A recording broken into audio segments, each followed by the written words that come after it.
sabíamos. Ok. Entonces, Yo te aviso. Sí, sí. compartí su... Nada más.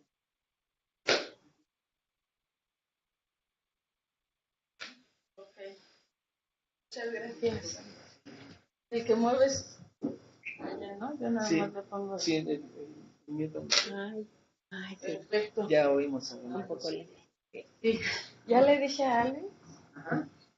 A ver, vamos a ver con... ¿Sí? Sí. No me tardo. Voy a ver mi escritorio.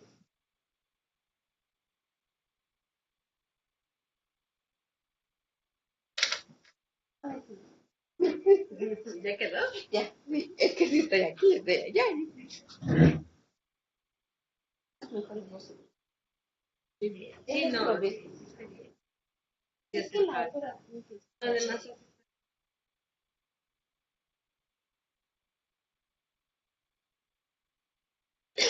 Del instituto. Es que es eso. Sí. Pero no sé qué para que emita el sonido. Y eso no se ve. Ah, no. No lo dijimos. Había un problema en la pantalla.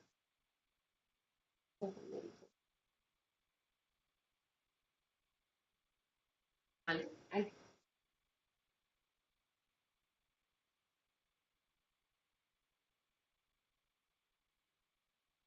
Pero sí hay diferencia de la tecnología. Sí, sí, mucho.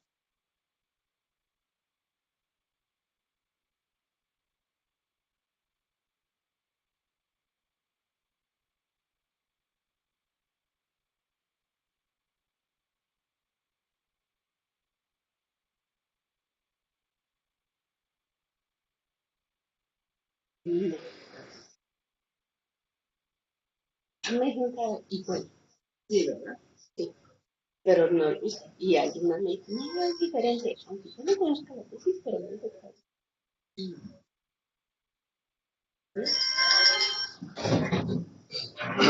Bueno. No. Pero es un tema muy... Sí, claro. ¿Tú qué sabes? Más todavía. Y escribió una alumna.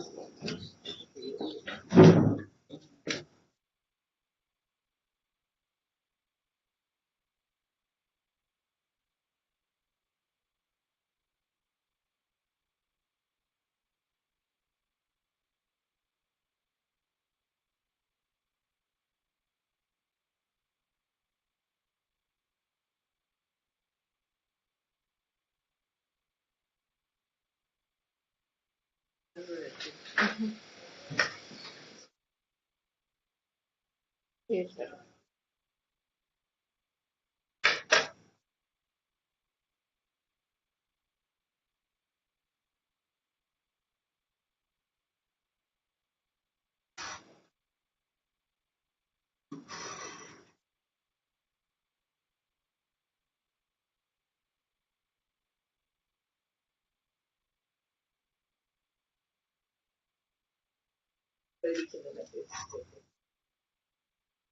Pero es no es sobre eso. Sí, sí,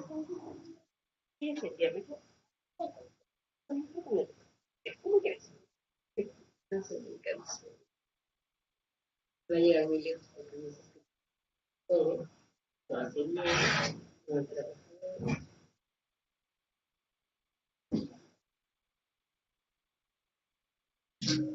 ¿Qué pasó?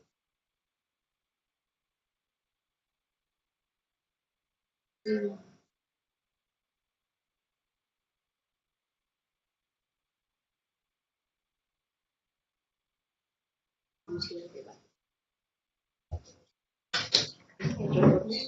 metí en debate para lo que para el primer debate éramos tiempo que maneja un correo militar que me dijo que podía ir con la debate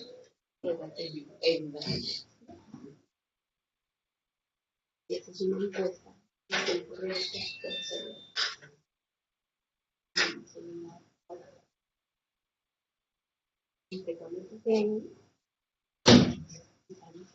por lo que trataron de hacer.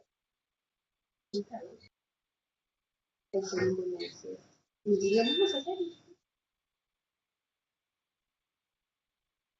Sí, ya. O sea, porque ahí decía, pueden ser, y entonces metieron uno.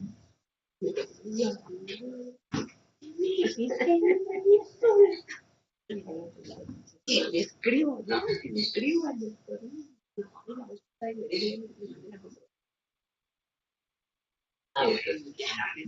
Le acabo de decir, le digo, que sí, ahora checo. Le digo, ya te mandan de correo.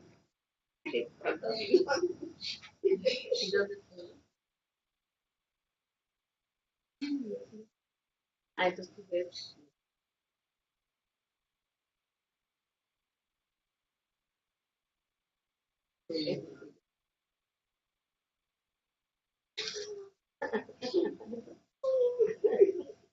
Bueno, más entretenidísimo, yo parece. Yo el segundo lo vi. Y llegué. Y que mira.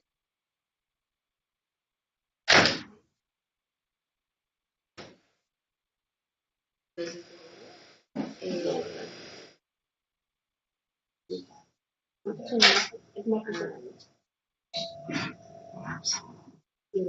Sí, es martes porque pregunté ¿a qué hora sales? Una compañía. Sí, sí, me digo, dice 7:45. Y oye, que creo que no cierra bien, hay que a toda arma.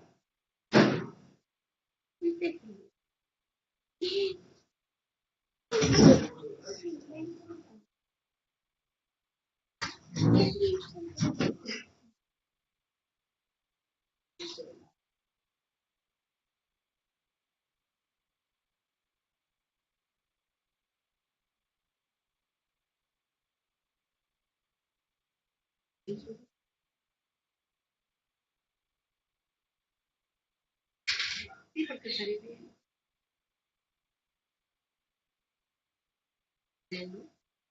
Ya de lo que-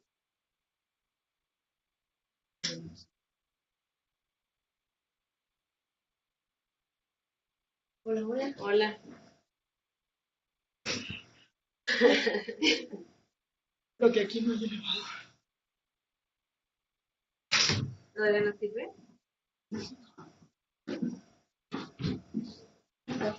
Vamos a ¿Cuál que lectura está haciendo? Es la misma es de gastronomía, pero Acaba de salir un curso, le gusta la gastronomía. sí, un buen rato leyendo. Acaban de sacar un libro. Se llama La cocina en Puebla. Oye, ya no volvió bueno, el editor y autor del introductorio de Ricardo Moreno. Pues sí, le voy a dar esta media. Y tiene un introductorio muy interesante. Bueno, y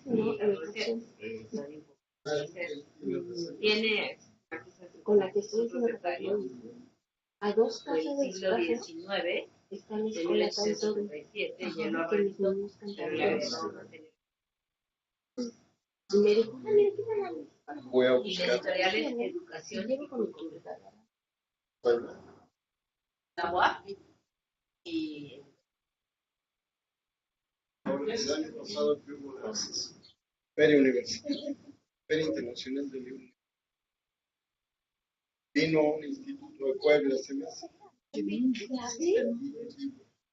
Este acaba de salir, pero a lo mejor por educación y cultura. Ah, ya, ya. Sí, se pero el doctor me dijo, no te era de la. el cuerpo físico. Compré 3, uno sobre Ese día. uno y otro. Estudios muy interesantes. Este está vale la pena porque desde la portada tiene un guajolote Pintor de Puebla. Ah, mira. Lo voy a buscar. Acaba de salir. Y llevo un buen rato metido en eso.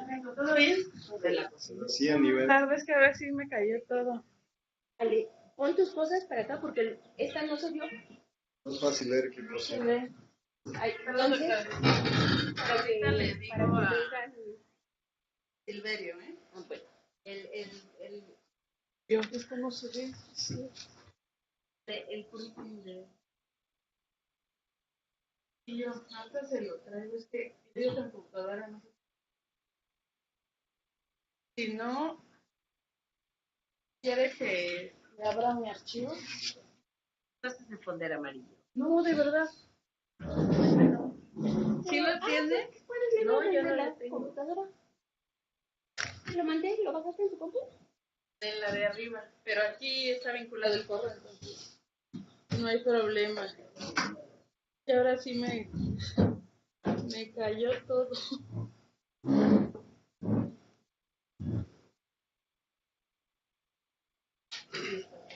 Y no, de hecho, la constancia te la vamos a enviar por correo. No se preocupes. Y ya tenía todo y Tiene todo de casa. Sí. Tiene todos los días. Ay, siento que trabajo en el Mora y me pagan unos de vivienda. Exacto. Muy bien.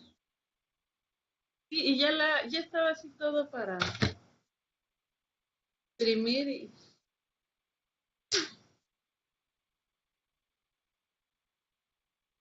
Rosario, ¿ahí estás? No, ese soy yo. voy a dar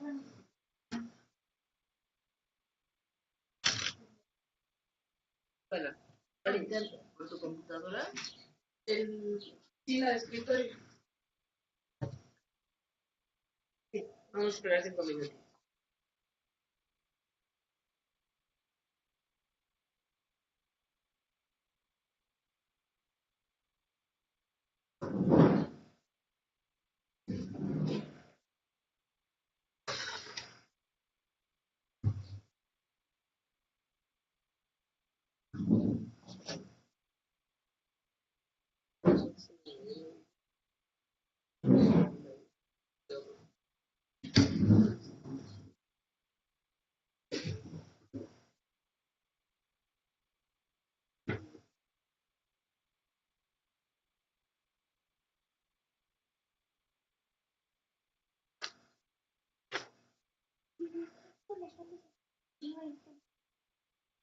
Entonces, ¿no?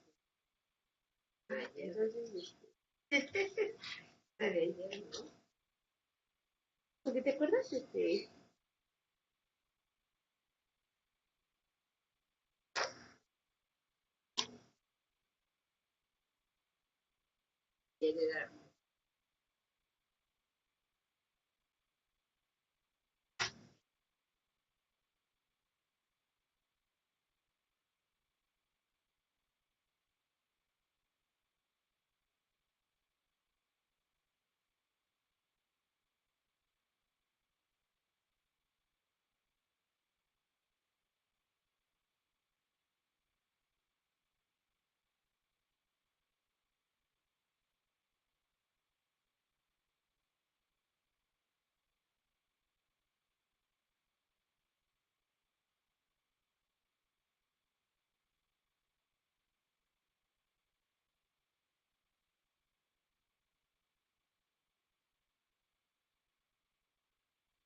Silver.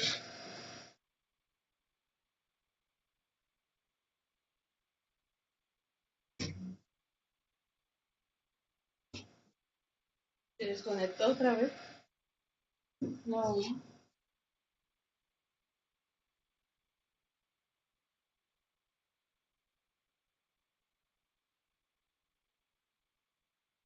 Se fue de repente, ¿no? ¿Se apagó o qué pasó? es que no estaba conectada. Estaba prendida. Era nada más ponerle el canal que correspondía. Era nomás que viniera Silverio a poner su dedo más Silverio, a su dedo México. Gracias. A mí me gusta mucho cómo se llama esa cosa. Ujú. Además, como. Ujú.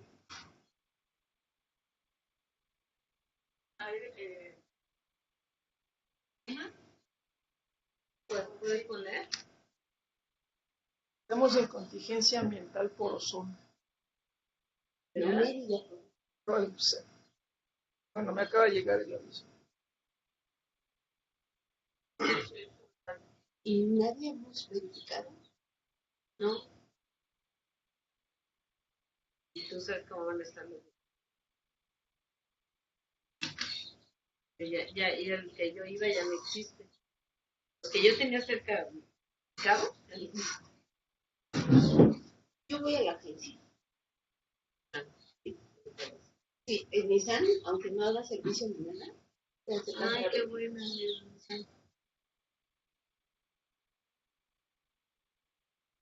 Entonces cerramos las ventanas, ¿no? Eso Sí. Porque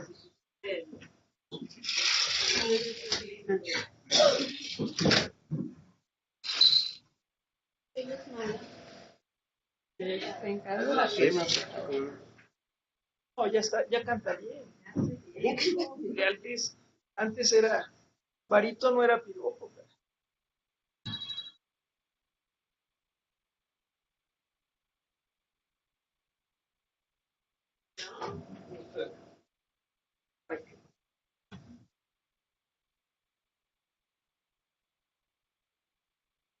Pero No, todavía no llega. No, no. En cuanto lo tengamos, le aviso.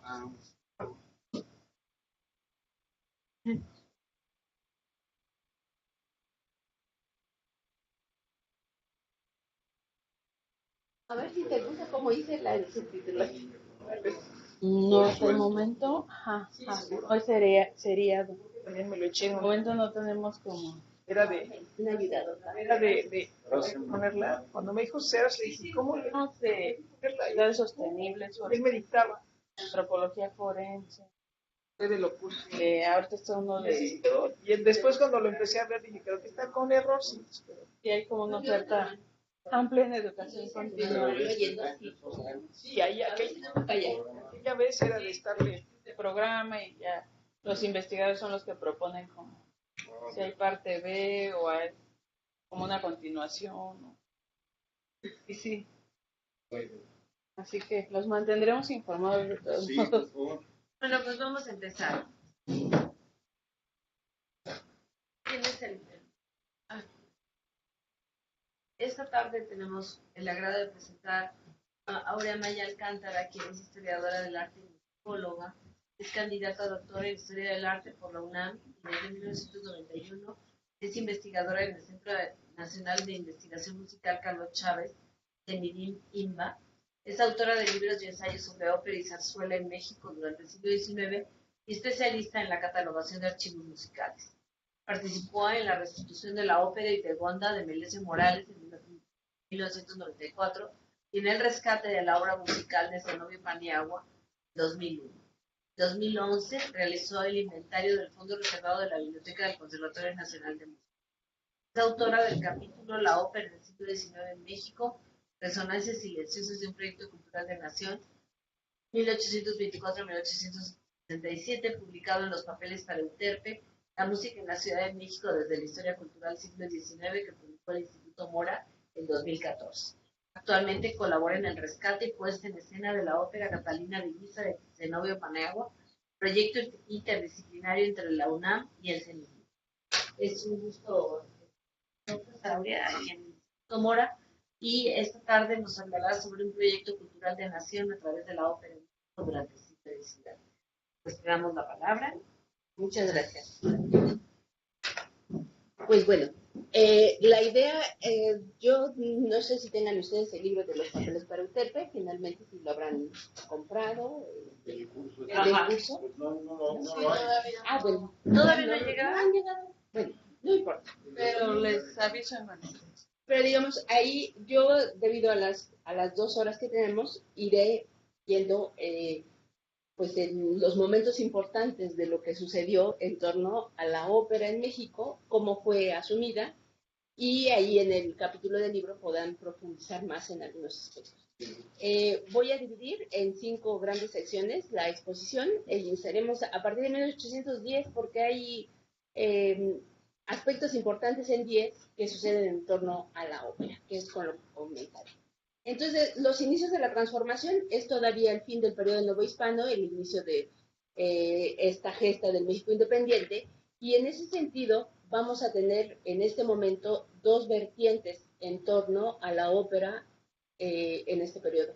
Se le llama comúnmente siglo XVIII Settecento, el Settecento italiano, y de acuerdo a Burkholder y Paliska, que son 2 autores sobre la historia de la ópera, la historia de la música, ellos nos dicen que la ópera se dividió en 2 periodos, en 2 estilos, digamos, 2 géneros. La tragedia lírica, que son dramas, tragedias por lo general, pero algunas veces tienen final feliz, qué interesante, y tienen mucho virtuosismo vocal.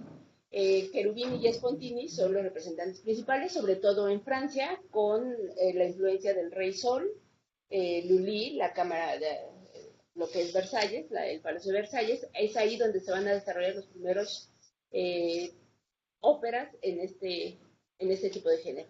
Y el segundo tipo de género es la ópera cómica, que son igual obras vocales, tipo ópera, pero la gran diferencia es que tienen escenas en prosa. Una parte cantan y otra parte actúan. Temas exóticos, populares, y en Italia la ópera cómica se le llamó ópera bufa. Es lo mismo realmente, pero los representantes principales fueron Cimarosa y Paisiello. Esto es en Europa. En la Nueva España, les quiero recomendar mucho este libro, Daniel Snowman, La ópera, una historia social. Es un libro que se lee muy fácilmente, ¿no? No necesita uno saber de música en específico para disfrutar. Lo pueden comprar en cualquier librería y es un buen libro para ver el papel que tuvo la ópera en Europa y por lo tanto también por lo menos en México.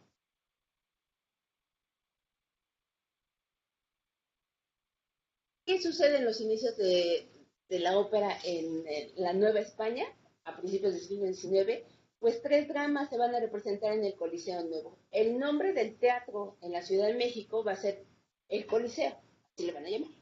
Existe el Coliseo Viejo, se va a quemar y van a hacer un nuevo teatro y de ahí el nombre del Coliseo Nuevo. ¿Sí? Esa es la diferencia. Se van a representar 3 óperas en 1805, El filósofo burlado de Cimarosa, en el mismo 5 El barbero de Sevilla, una obra que toma un libreto parecido al de Mozart, sin embargo este es de Paisiello, y una ópera, El extranjero, de un compositor novohispano de la Catedral de Puebla, que la va a representar en el Coliseo Nuevo. Todas dentro del género de la ópera cómica. Esto es importante porque luego vamos a ver cómo se da el cambio en cuanto a las obras que veía. En 1810, a pesar de que inicia el levantamiento armado, la ciudad siguió sin ningún problema, ¿eh? Las actividades normales, el teatro, la ópera, el palacio, tal. En 11 va a suceder un aspecto importante. ¿Cómo se ve reflejado el levantamiento armado en la ópera? Que la gente empieza a silbar, a hacer escándalo, ¿no? Ya no sí se comportan, pero a veces no tanto. Y al grado que el virrey Venegas en 1811 va a emitir un decreto, digamos, en el que dice, lo voy a leer, sí, se prohíben severamente los silbidos y cualesquiera otras demostraciones de escarnio con que algunos de los concurrentes insultan a los cómicos. Se procederá contra los transgresores y se les impondrán las penas correspondientes. ¿A quiénes se les llamaban los cómicos? A los actores. Muchos actores también cantaban, ¿no? Pero entonces vean al grado de que se tiene que emitir un decreto que diga, a ver, tranquilos, ¿no? En el primer tercio viene la independencia, en 1821, y casi al mismo tiempo en que está gestándose este país como independiente, en Europa van a suceder dos cambios importantes. Va a cambiar también la música en Europa. Tannhaus es un historiador importante para esta época en términos de la música. Tiene este libro, La música en el siglo XIX, está ya en español, editorial Acal, también se compran las librerías de aquí de la Ciudad de México. Y Tannhaus nos dice que dos caminos van a comenzar en el primer tercio del siglo XIX en Europa. La música pura, así es como se suele llamársela, a través de Beethoven y sus sinfonías. ¿Qué quiere decir una música pura? Sin referencia al canto o a una ópera en particular, a un tema, sino nada más escuchar la obra sinfónica, una pieza para piano, ¿no? A eso le vamos a llamar la música pura, la sonata, los conciertos de Beethoven, las sinfonías, ¿no? Un camino va a ser Beethoven, que Beethoven es una figura que va entre el setecento, el clasicismo, y el romanticismo. Él va a tener como el puente de transición, sus primeras obras son clásicas, y en la transición es ya un compositor romántico. Y el otro camino que dice Tannhaus son las reminiscencias de este espíritu musical del siglo XVIII, la continuación de la ópera, pero a través de Rossini. Rossini, ¿qué es lo que va a hacer? Va a darle una renovación al género operístico y se va a transformar de esta idea de la ópera cómica o de la ópera bufa italiana, se va a convertir en nosotros lo que conocemos con el nombre de bel canto, bello canto. Pero el bel canto ya es una escuela de ópera, digamos, un estilo dentro de la ópera en esta primera, pues prácticamente la primera mitad del siglo XIX en Europa, en donde situaciones graciosas como dramáticas se dieron en una sola obra. A lo mejor me convence que, bueno, de ahí sí, de al lado para que vea, porque yo siento que se ven mucho mejor estas pantallas. Sí, ¿verdad? O ahí le hacemos un... Perdón, pues. No hay cuidado, no se preocupe. ¿Qué es lo que sucede en México? Bueno, el camino que va a tomar México no va a ser Beethoven, ¿eh? Beethoven va a llegar un poco tarde a México, hacia la segunda mitad del siglo XIX. ¿Qué llega a México? Llega Rossini, que se convierte en la gran figura. En el caso mexicano, dos motivos importantes para voltear hacia... Fíjense, Europa está con su cambio, ¿no? También en la música. Beethoven y Rossini. Y aquí nos estamos volviendo independientes, ¿no? Vean cómo van esos cambios. ¿Y qué sucede? Rossini va a desarrollar su obra, es italiano. Italia todavía no se conforma como país, ¿no? Todavía son diferentes reinos. Pero Rossini va a probar primero sus obras en varios teatros. En la Fenice, en Venecia, en San Carlos, en Nápoles. Y ya que dice, ay, sí me gustó el triunfo, me voy a dónde, a París. Y París se convierte en centro principal de la representación operística. Siempre se prueban antes y en París es donde ya llegan y dicen, ahora sí. En este sentido, México voltea hacia Italia a través de Italia y Francia, ¿no? En 1821, la actuación de los artistas españoles es evidente en el teatro, ¿no? Los cómicos son fundamentalmente españoles. ¿Y qué sucede con la independencia? En 29, pues viene la emisión de las leyes antihispanas. ¿Qué quiere decir esto? Pues hay unos decretos de expulsión de los españoles, como conocemos en la historia, ¿verdad? Y pues bueno, hay listas donde dice, fulano, sutano, y tiene tantos días para irse, ¿no? Y entre esos varios actores. Y de repente se dan cuenta que si se van los actores, ¿y quién va a estar en el teatro? Y hay excepciones. Muchos fueron, vinieron. Es muy interesante el periodo de las leyes antihispanas. En el teatro, en 1830, va a haber dos teatros principales. El Coliseo Nuevo va a cambiar de nombre, ¿verdad? Y si ya somos independientes, ya no lo podemos conservar como Coliseo Nuevo y se va a llamar el Teatro Principal. Y sí, era el principal y casi único que había, ¿no? Y el otro teatro, hasta que llega el Teatro Nacional, ¿no? Eso ahorita en este momento, también lo vamos a ver en este recorrido rápido. Y el otro teatro que va a haber es el Teatro de los Gallos, también llamado provisional, ¿Por qué? Porque los teatros en ese momento, algunos van a ser de madera, literal, los van a levantar de madera, le ponen una manta y vámonos. Y este Teatro de los Gallos era una parte en mampostería y otra parte comenzaron a arreglarlo. Y por eso le llamaron teatro provisional o de los Gallos, porque estaba en una zona, ¿no? De ahí toma el nombre. Pues nunca le hicieron nada, ¿eh? Luego ya se va a llamar también, toma diferentes nombres según hasta que se cierra. De esa manera, dos formas comienzan a gestarse en el México independiente. El régimen federal, con la conformación de la República, tras la caída de Iturbide, este breve periodo del primer imperio, ¿no? Y el género operístico para la configuración de la vida cultural.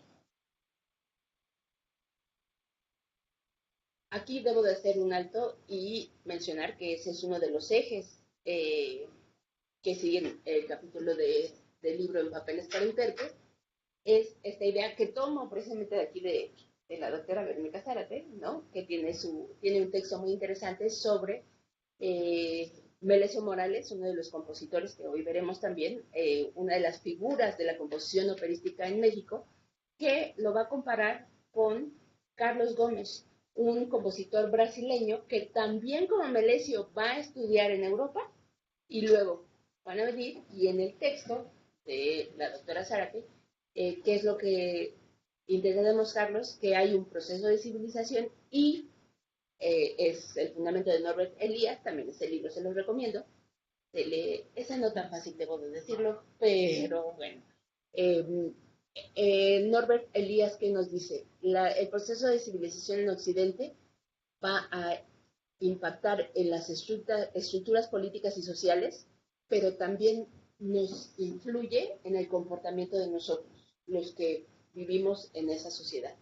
Y parte de eso va a configurar un proceso de civilización, claro, en Europa. En el caso mexicano, que es uno de los fundamentos que se han desarrollado, no solamente yo, la arte y varios trabajos que hay en torno a la música en el siglo XIX, el arte, la ópera sirvió como un articulador de estas intenciones de este grupo gobernante que va a iniciar después de la caída de Iturbide y que a veces, a pesar de ideas políticas antagónicas, van a forjar identidad, cultura a través de la ópera y va a servir como un instrumento civilizador, ¿no? Yo veo ópera no para divertirme, sino para demostrar lo avanzado y civilizado que soy. ¿No? Y en ese sentido, ¿qué es lo que sucede?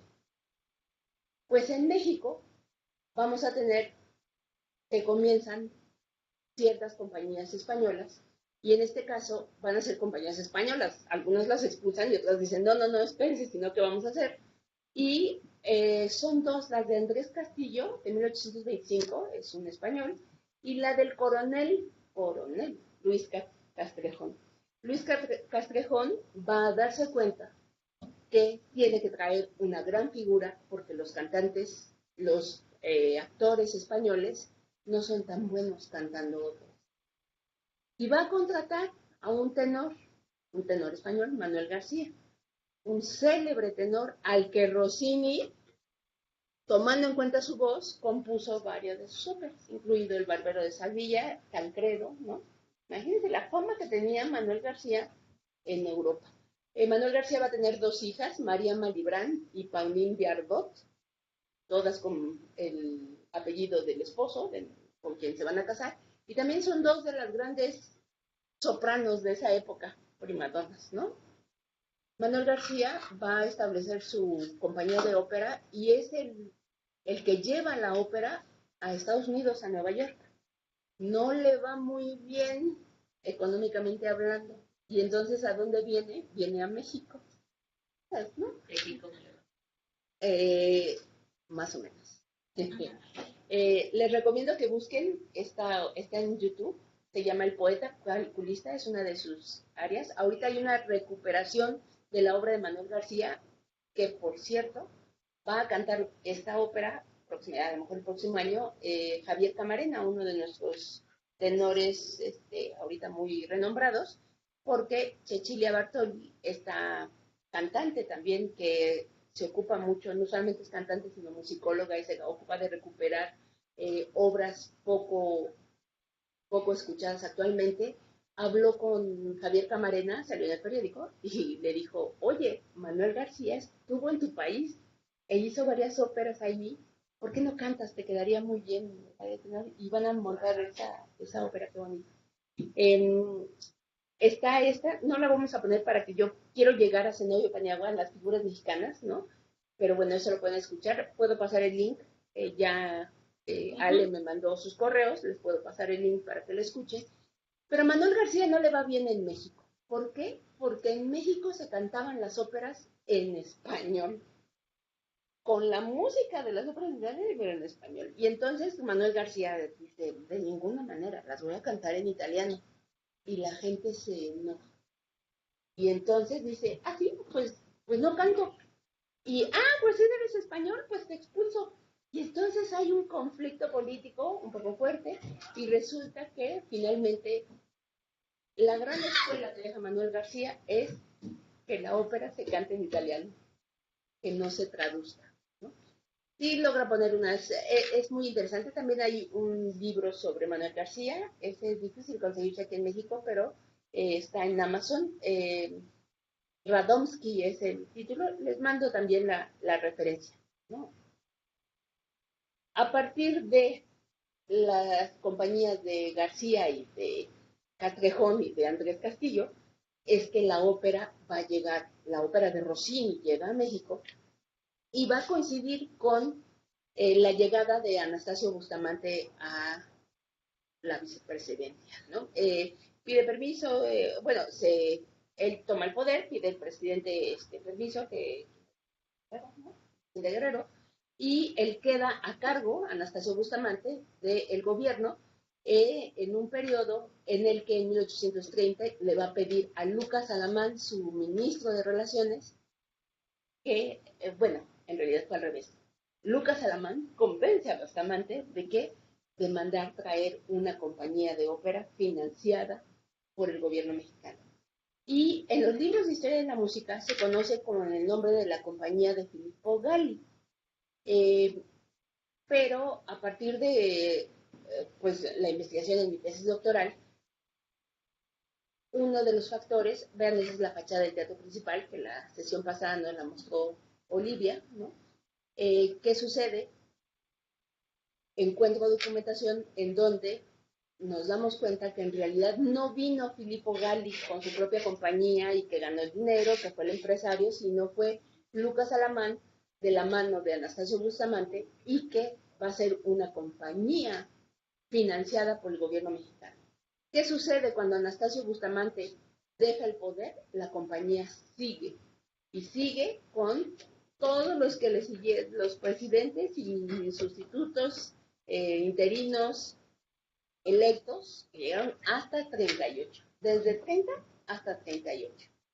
El teatro principal se ubicaba, ya hemos visto algunas de estas, mi señalador.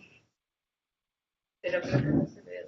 Entonces, bueno, ahí el puntito rojo es el teatro principal, calle del Espíritu Santo, hoy tercera de Motolinía, y la calle que hoy conocemos con la avenida 16 de septiembre. Ahí estaba el teatro principal, ya no quedan rastros, ya son tiendas, ya. Y ahí todavía, cuando se llamaba Coliseo Nuevo, nos decían que el virrey llegaba de Palacio Nacional, que está en esta parte, ¿sí? De Palacio Nacional, llegaba en canoa, porque estaba la acequia, ¿no? Hay algunos cuadros donde, y entonces bajaban y llegaban al teatro principal. Este es el exterior, ¿no? Y el interior solamente tenemos, por ejemplo, es una litografía, porque era común hacer también bailes dentro del teatro. Y nos ha quedado, el teatro principal va a subsistir hasta alrededor de 1930. ¿Qué sucede en 1930? Hay un incendio y se quema y se destruye y deciden ya no reconstruirlo y ya se hace un predio y tal, ¿no? Acuérdense, la conciencia de nuestros monumentos históricos realmente es muy reciente, ¿no? La ley creo que es de hay arquitectos 1983-84, ¿no? Y de la Ley de Protección de Monumentos Históricos es como de 80, del inicio de 1980, ¿no? Los 80. Muy reciente realmente, ¿no? Y bueno, es la única imagen que tenemos. Bueno, hay otra por ahí también del teatro principal, pero hay las dudas de que si será el principal o cuál, ¿no? Está comparado. Y yo lo que hice fue hacer este dibujito siguiendo las narraciones que habían sobre las descripciones. No, era de mampostería, sí, de mampostería, sí. Nos dicen las narraciones que habían 3 pisos de palcos con 18 balcones cada uno. 4 bancas de lunetas, solo 4. Creo que ahí se me pasó la mano. 3 palcos centrales, en donde ahora ya el virrey no estaba, sino el presidente con sus ministros. ¿No? Una fila de 6 asientos delante de los palcos y la galería, antes se llamaba Cazuela, en donde, y en total cabían 1,400 espectadores. El Teatro de Bellas Artes, el Palacio de Bellas Artes, en su interior caben 1,932 personas. Entonces era un poco más chico, ¿no? Era muy grande para la época, ¿no? Y aquí, este teatro, hasta 1842, desde fines del siglo XVIII hasta 1842, es donde va a ser el teatro principal, las representaciones de ópera.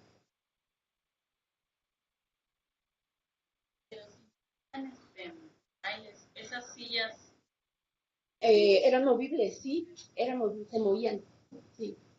Podemos ver, no sé si conocen el Teatro de la República en Querétaro, la butaquería se mueve, se quita, sí. Entonces era común en los teatros. También en París y en la Fenice, cuando hacían los bailes de máscara, en Venecia. 848. 42 es el Teatro Nacional, hasta el 42. En esa época sigue el teatro, pero ya no hay ópera. No, hay teatro dramático. Algunas funciones de zarzuela y algunas óperas, pero el bueno es el Teatro Nacional, ¿no? Hay escenas en donde vuelan las sillas con uno. No tanto. No, aquí, pero digo, he visto en donde se aventaban las sillas. Y aquí gritaban. Y no, solo gritaban. Yo creo que un poco fuerte. Esos bailes que llegar a un recinto de ese nivel, es un tema muy interesante los bailes. bueno, la lonja, ellos organizaban bailes, pueden ser en el pero se pagaba por ir a bailes, era a él. Sí, no era para cualquier persona.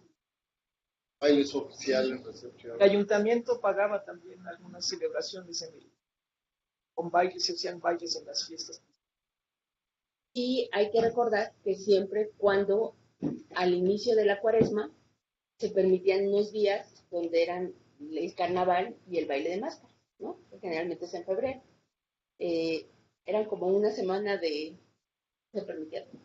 Y era cuando estaban los bailes de máscaras y entonces aparecen los anuncios en la prensa donde vaya por su disfraz, esto, el otro, y entonces era con boleto, era solo la sí. No solo los temas de las óperas, los cantantes extranjeros cobraron gran protagonismo, luchas en el teatro que demostraron a partir de los regalos de los beneficios. No se aventaban las sillas, le voy a dar el mejor regalo a la cantante. Y entonces hay unas narraciones en las que dicen, y una churumbela de diamantes y de esmeraldas, y así, pequeños regalos. La asistencia al teatro se convirtió en símbolo de estatus y demostración del poder político y económico.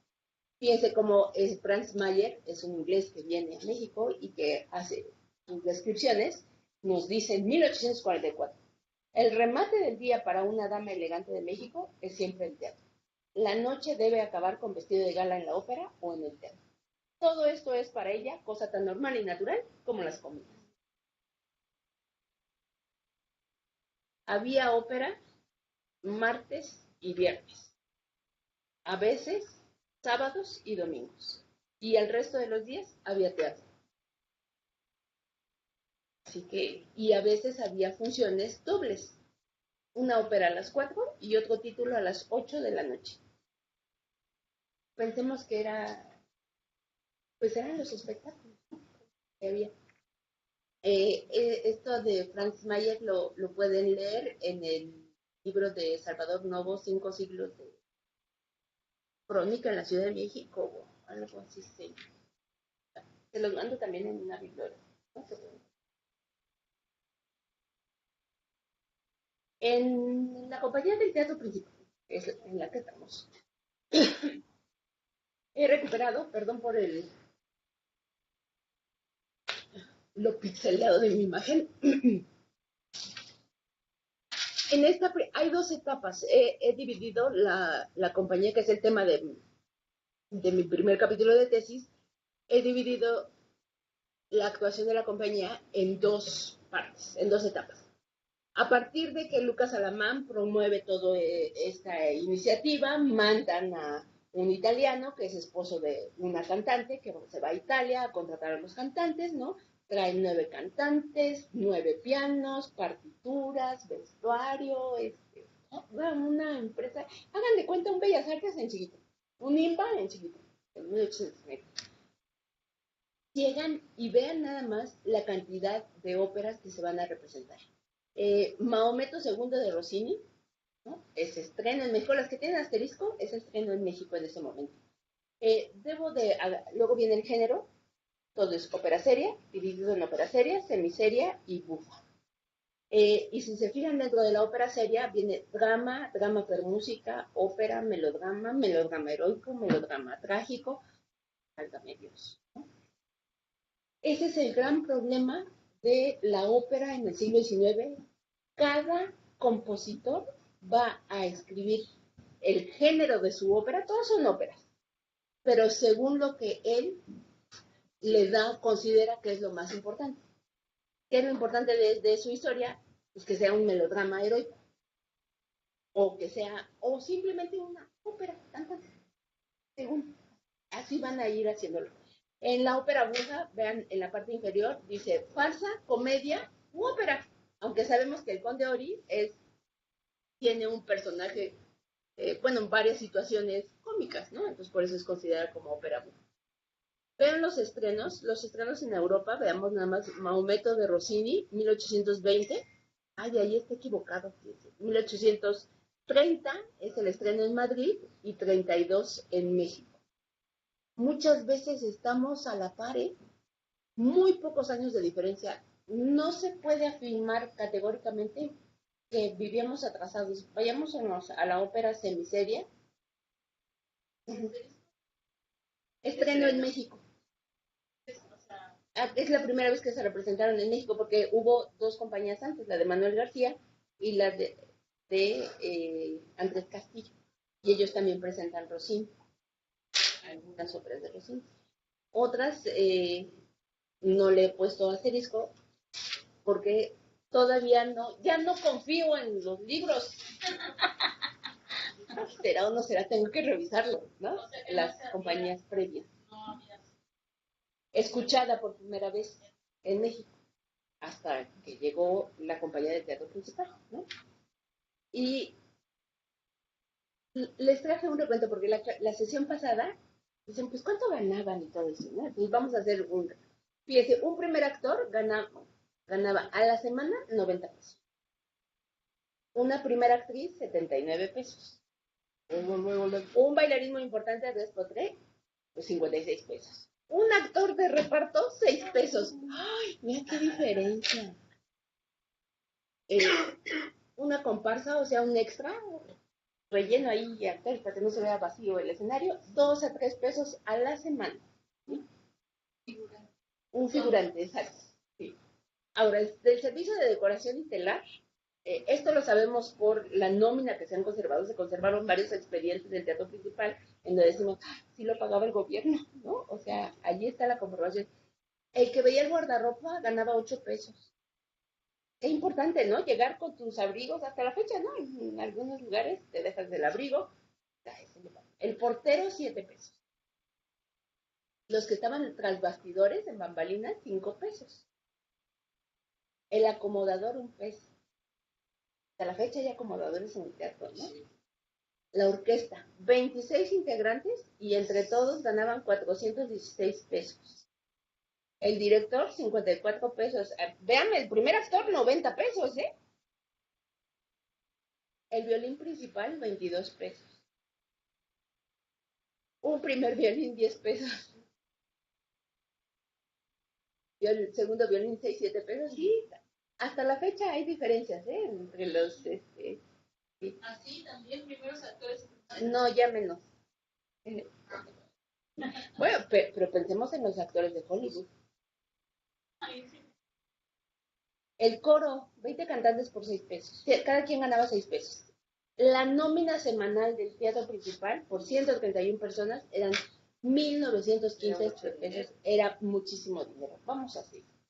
Dice Snowman, la presencia de un gran cantante podía servir para garantizar una temporada de éxitos, pero un cantante de escaso fuste podía llevar al teatro a la ruina. Y entonces, ¿quiénes ganaban más? Los cantantes. Y también encontramos los sueldos de los cantantes. Ellos, en México, no ganaban a la semana, sino al mes. Carolina Pellegrini, una soprano, ganaba 620 pesos al mes. De 620 a 90 pesos, no, bueno. Ay, me ven. Filippo Galli era bajo, barítono, pues ganaba menos. Las mujeres ganaban más, las sopranos ganaban más. También en Europa, ¿eh? Esto es como en Europa, 465 pesos el señor Galli. Y ahora, Hoy no tanto, es más parejo. ¿De qué depende? Algunos dirían que siguen ganando más las sopranos, pero Pavarotti ganaba más que las sopranos, ¿no? Ahora, Borostovsky, que era un bajo barítono, también tiene que ver con el carisma, la personalidad, la fama que tengan, ¿no? Mercadotecnia. Sí, la mercadotecnia, sí. El resto de los cantantes entre 77 y 200 pesos. Cayetano de París, que se fue allá a Italia a traer a los cantantes, le dieron 150 pesos por la comisión durante 2 meses. ¿No? También ganó algo, ¿eh? Por 11 cantantes, un flautista, el director de orquesta y el director de cores, 14 personas, 2,000 pesos mensuales. Ahora, vamos a ver otros sueldos para ver pues qué tanto ganaban en el teatro. Un carpintero ganaba 7 pesos a la semana. Pues ganaba más el del guardarropa, ¿eh? Una cocinera, 2 pesos a la semana. Gallón, un personaje del siglo XIX, escribió en su diario, mínimo de la decencia para un hombre soltero, 20 pesos a la semana había que ganar, ¿no? Entonces, sí, ¿no? El segundo violín también fatal, ¿no? Los cantantes del coro no. Pero entonces, fíjense, un cantante así, no principal, 77 pesos, pues bueno, tenía un nivel, ¿no? Un estatus. Bueno. Ah, pero mensual. Ah, sí, efectivamente, sí. así. Doble, Sí, pero sí, no es. es cierto. Un administrador de alguna fábrica o algo así, 460 pesos mensuales. Un obispo, 5,000 pesos mensuales. El señor Lucas Alamán ganaba 6,000 pesos mensuales. No, sí. Como ahora alguien diría por ahí. Un oficial mayor, 4,000 pesos. Ahora vamos a ver precios promedio de productos y servicios, ¿sí? ¿No? Para saber, a ver, como cuántos, ¿no? Un boleto a Veracruz, 35 pesos. A Puebla, era barato viajar a Puebla, 7 pesos. La renta mensual de una casa, 500 De pesos. una buena casa. De una buena casa. Si yo quería comprar una casa, 4,000 pesos. En promedio. Había de 7, de 8,000, pero una buena casa. Una casa en el sector así como en esta colonia, 4,000 pesos. En el Pedregal a lo mejor 8,000, ¿no? Pero de todos modos era muy caro. Era más caro en el centro, ¿no? Sí, que era lo... No, No, acá eran campos, sí, eran campos. La Ciudad de México era solamente lo que hoy conocemos como el centro histórico. Y dentro del centro histórico estaba dividido por cuadrantes. Eran 8 cuadrantes. Había los cuadrantes residenciales y los baratos. Los baratos eran atrás de Catedral y hacia el oriente, por lo que ahora es la Merced, ¿no? Los mejorcitos eran los de hacia la Alameda, pero en la Alameda terminaba la ciudad. Hay que decirle a Javier que nos caiga un plano para ubicarnos. Una comida, 3 reales. Ah, bueno. Sí. Está apagado. Acabo de prender y está apagado. Un almuerzo, 2 reales. Acuérdense, en ese tiempo, ¿cómo eran los pesos? Eran pesos de plata, y no había centavos eran 12 reales. 12 reales era un peso. Pero también había moneda de cobre. Con moneda de cobre se le pagaba al carpintero. Y nadie la quería, el cobre. Y había falsificaciones, ¿no? Hasta que va a haber una reforma, ¿no? Hacendaria, digamos, ¿no? Para cambiar y regular todo eso, porque una circulación de moneda falsa impresionante, ¿no? Toda esta gente para acá, digamos los cantantes y todos, la gente de teatro, ganaba el plata. Un abono, bueno, una comida en un lugar de lujo, 5 pesos. De 5 pesos a 3 reales, bueno, había mucha diferencia, ¿eh? Un abono en palco, 40 pesos. ¿Se acuerdan que recién pasada también preguntaban, ¿no? Era caro, y eran pesos plata, ¿eh? No aceptaban.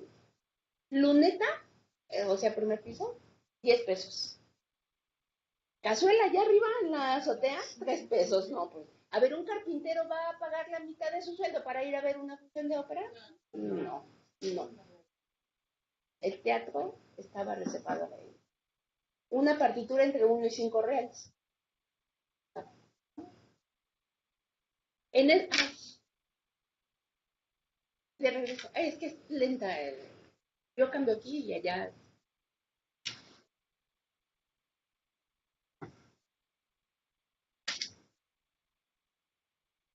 Entonces, fíjense, la compañía del teatro principal tenía una nómina semanal y una nómina mensual. De esta época se conservaron algunos estados contables. Los que voy a mostrar. Y, perdón, otra vez. Piensa que ya. Una ópera no era nada barato. No, como ahora. Ya, Pero ahí era 2 veces a la semana. tiene que ser un negocio, se tenía que recuperarse. Sí. Los estados contables. Se han conservado estas semanas, alrededor de 12 semanas, de 28 semanas, ¿sí? De temporada de ópera. Y producido por ambas compañías, o sea, ambas compañías, ¿quiénes eran? La de teatro y la de ópera estaban juntas, ¿sí? Aunque una cosa era ser actor de 90 pesos y otra cantante de 620 pesos. Producido, ¿cuánto produjeron en estas semanas? ¿Cuántas son? 1, 2, 3, 4, 5, 6, 7, 8, 14 semanas produjeron 9,227 pesos. ¿Cuánto se les pagó? 26,000 pesos. Un quebranto de 13,784 pesos. Se va a tener que formar una junta directiva que se va a ocupar, porque va a llegar el momento que esto ya, qué negocio, no, es un caos, ¿no? y la junta directiva todo lo que va a hacer falta lo va a pagar. Y es en este caso 18,000 pesos. Patronato. Como una especie de patronato formado por la élite. Se han documentado 36 semanas, 51,500 pesos. Y hubo una partida en la Cámara de Diputados que se llama Fomento del Teatro, que dieron 20,000 pesos. Y los otros 31,000, ¿de dónde los habrán sacado? Vean, de los gastos secretos, de las partidas de gastos secretos de los ministerios. Primero de Relaciones, luego de Hacienda y luego de Gobernación, pues de donde había. ¿Y vean? Pocas veces sabemos, existen en las memorias, Manuel Paino va a hacer sus memorias de Hacienda muy ordenadito y va a decir, se gastó esto y esto. Y en gastos secretos, nada más la cantidad son secretos. Y entonces pocas veces en la historiografía tenemos noticias de dónde se sacó. Los que hicieron con los gastos secretos, ¿no? Pues entre ellos el fomento a la ópera. Eso estaba bien. Sí, eso ojalá hoy también ya parezco. Ojalá. Había un interés muy especial del Estado. Porque era una demostración de nuestro afán civilizado. Éramos un país civilizado y lo necesitábamos. De alguna manera. Al grado que, bueno, la compañía no logran sostenerla en 38, viene la crisis y ya hay toda una historia en torno a eso. Y pues bueno, finalmente Filippo Galli y todas estas cantantes se emigran y se van a La Habana, donde los vuelven a contratar. Y bueno, los libros de historia de la música dicen que Filippo Galli vino en su época de decadencia. No es cierto, porque regresó y estrenó otras obras de Rossini en Europa. Bueno, si hubiera venido en la decadencia, eso sí, que fue con un chorro de dinero. La decadencia ganada. ¿Qué sucede cuando viene 1844? Viene la construcción del Teatro Nacional. Ampliamente nos va a hablar Javier Rodríguez Piña de este aspecto. Yo nada más les mencionaré brevemente para ver el cambio del teatro principal al Teatro Nacional, ¿no? Pedro Gualdi, que va a venir con la compañía de teatro principal, es un escenógrafo, lo va a contratar el gobierno mexicano para hacer los telones. No se ha conservado ninguno, pero Pedro Gualdi va a hacer litografía, que también la doctora Tete seguramente les habrá hablado de eso, y nos va a dejar este cuadro al óleo muy interesante porque nos va a mostrar el interior del teatro, ¿no? Y según las narraciones, Javier nos va a describir, creo que viene más adelante, perdonen ustedes.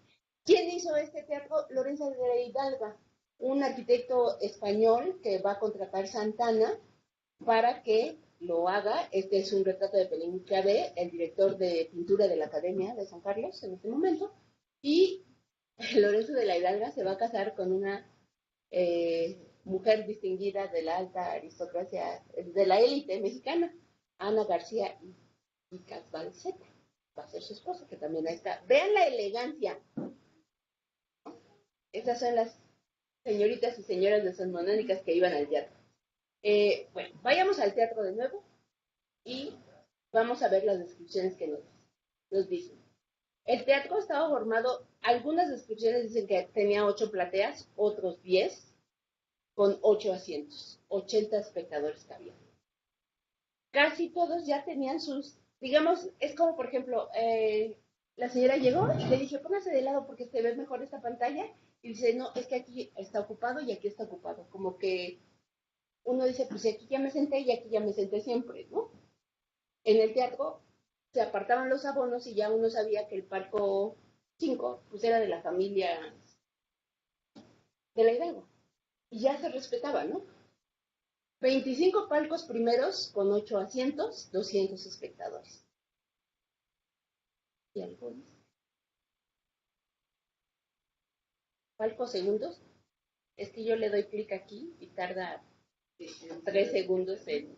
Lo voy regresando. Ahí está.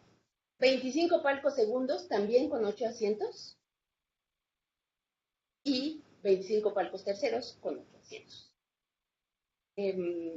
Asientos en el patio, 562 disponibles, asientos en balcones, 108, y allá arriba, galería, lo que hoy le decimos gallola, ¿no? 900 asientos. Había una zona de pie, como actualmente los teatros, ¿no? También en el Metropolitan de Nueva York y en el Covent Garden hay una sección de pie. Lo que era antes la cazuela se convierte en la galería. 900 asientos. Era enorme. Enorme. ¿Cuántos cabían? 2.250. Era enorme. Recordemos que Bellas Artes 1900. Fue una lástima que lo tiraron. Y aquí es donde, vean, estamos, carencia económica, problemas sociales, políticos, que Santana, que si quiero, que ya me voy mejor a mi hacienda, que aquí, que allá, y están construyendo un magno teatro. ¿Para qué? Para demostrar nuestro afán civilizador. Y claro, ¿va a haber teatro? Sí, pero sobre todo ópera. Y pues van a llegar varias compañías de ópera a lo largo de todo el siglo XIX. Y vean, Anastasio Cerecero señaló que la construcción del Teatro Nacional representaba, fíjense, el grado de civilización y cultura a que ha llegado la nación. Rossini quedó atrás y como en Europa, ahora las óperas van a ser Donizetti y Bellini. Van a convertirse en modelos de moralidad, de costumbres para la sociedad mexicana, ¿no? Y entonces a través de la ópera es que yo voy a ver cómo me comporto, y el teatro y su extensión, la casa, se van a convertir en espacios de sociabilidad por excelencia. Hacia el final de la sesión traigo algunas casas donde está la sala de música para que vean que también la ópera se lleva al teatro. Vean, Antonio García Cubas hace una muy bella descripción de las mujeres que asisten al teatro el 30 de noviembre de 1852 a una función de ópera. Enumera 28 familias concurrentes, no sin dejar de exaltar la elegancia, belleza, inteligencia, gracia y distinción de estas. Vamos a leer. ¿Quiénes son las jóvenes de la platea número 7, cuyos ojos brillan como estrellas? Son las Echevarrías. En el palco de la señora Güero, que es el número 11, verás a las simpáticas y elegantes damas que la acompañan. En el palco número 19, la señora Dolores Rubio de Rubio, a la que acompañan sus dos virtuosas y simpáticas hijas. En el palco 10, ves a la hermosa Manuela Barrio. Pronto va a comenzar la ópera y así te indicaré quiénes son las damas que ocupan los demás palcos. ¿Vale? A los que nos gusta ir a la ópera, de repente si yo volteo y yo digo, en la fila número de fulanito de tal, sudanito, berenganito, pero no, bueno, ya es mucho más difícil, ¿no? Allá todos se conocían. Bueno, les pongo otra vez a la señora Garro de Muñoz Ledo, otro retrato de Pellegrini Clavé. Esas eran las señora Echeverría, las señoritas, ¿no? Y algunas imágenes, fotografías ya de hacia 1879, pero que seguía, así iban al teatro, con las mejores galas. Fanny Calderón lo describe, que Marx, la cita que les puse al inicio, pues también describe, ¿no? Era terminar el día en el teatro, era el colofón de un gran día, ¿no? ¿Cómo surge la ópera mexicana? La ópera mexicana, compuesta por mexicanos, se va a dar en un momento de mucha dificultad en el país, en plena guerra de reforma, 1857. Fíjense nada más. Justo estamos en guerra cuando estos compositores mexicanos están empezando a iniciar su. Hay antes, sí, hay intentos. En 1838, un aficionado a la música va a componer Reinaldo y Enina. Bueno, a ver, me adelanté un poco. Los graves problemas, no solo en torno a las cuestiones financieras, hundían a los gobernantes, y pues bueno, hubo decisiones drásticas, y en ese sentido, en la ópera las cosas no cambiaron, pero ahora Verdi se convirtió en el compositor favorito, como en Europa. Una anécdota sobre Verdi. Verdi se va a convertir en tantito después de nosotros, vean nada más, Va a haber pintas en las calles en los diferentes reinos en Italia, que es la época de la unificación italiana, 1861, y van a pintar Viva Verdi, así tal cual. ¿Y qué va a significar? Viva Vittorio Emanuel, rey de Italia, y va a ser el unificador, es acrónimo. Y entonces pintaban Viva Verdi, sí, por el compositor, pero también por una cuestión política, ¿no? La ópera también como articulador de las luchas de poder. A ver, los precios. 100 pesos en el Teatro Nacional costó el abono. Se volvió más caro, ¿eh?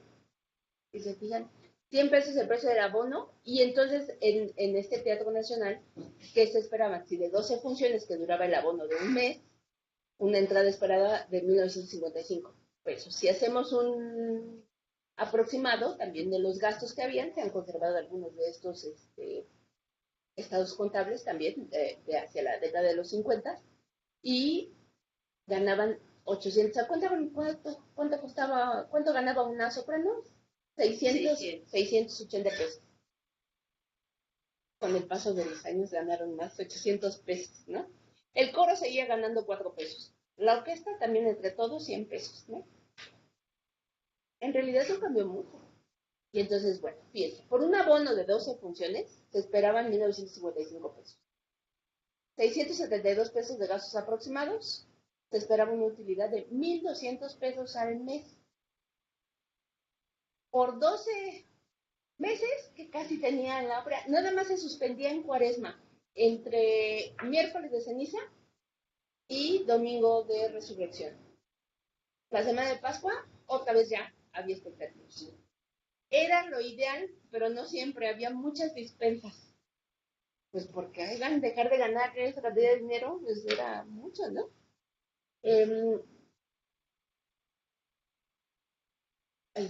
Perdón.